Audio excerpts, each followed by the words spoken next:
Meaning of malware. Malware.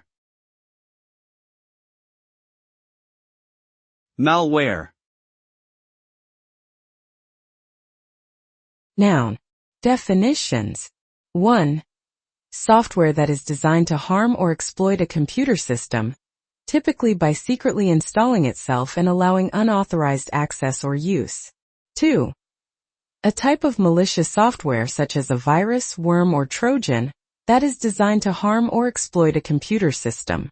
Examples. 1. The company's network was infiltrated by malware that stole sensitive data. 2. The antivirus software detected malware on the computer and removed it. Malware. Malware.